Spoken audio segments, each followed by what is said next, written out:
வயதான காலத்துல கொஞ்சம் பணம் வச்சுக்கங்க. கொஞ்சம் வரக்கூடிய காசை கொஞ்சம் ஒரு 10% சேர்த்து வைக்கணும். ஒரு 1000 ரூபா ஒருத்தனா 100 ரூபா சேர்த்துடணும். 100 ரூபா ஒருத்தனா 10 ரூபா சேர்த்துடணும்.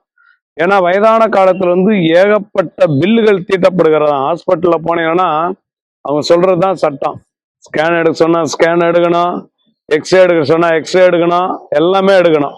ஒரு கை கால் நல்லா வேலை செஞ்சா கிட்டத்தட்ட அதனுடைய மதிப்பே 50 லட்சம் என்று சொல்லப்படுகிறது. ஒரு மனிதனுக்கு கையும் காலும் கரெக்டா இருக்கு, நல்லா ஆக்டிவா இருக்கு அப்படின்னா 50 லட்சம் ரூபா அதனுடைய வேல்யூ. ஏன்னா ஒரு பைபாஸ் சர்ஜரிக்கு குறைஞ்சது 2 லட்சத்துல இருந்து 7 லட்சம் வரை வாங்கப்படுகிறது. அதுவும் முக்கியமா முட்டி தேய்மானங்கள் நிறைய இருக்குதான் வயதானவர்களுக்கு.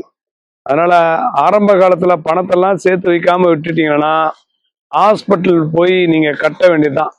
ஏன்னா அட்டெண்டர் வேலை கூட ஆள் இல்லை, பணம் செலவு பண்றது கூட ஒரு குரூப் ரெடியா இருக்குது, ஆனா பாத்துக்கிறதுக்கு ஆள் இல்லை. அப்படியாப்பட்ட ஒரு சூழ்நிலைகள் வருது. எல்லா மருத்துவமனைகளும் வியாபாரமாக்கப்பட்டு இன்னைக்கு பில்ல பார்த்தாலே கதி கலங்குறாங்க. பல நாள் சேர்த்து வச்சிருந்த காசு ஒரே நாள்ல காலி பண்ணா ஹாஸ்பிட்டல்ல ஒரு நாள் வாழ்க்கை வாழ்ந்து பாருங்க.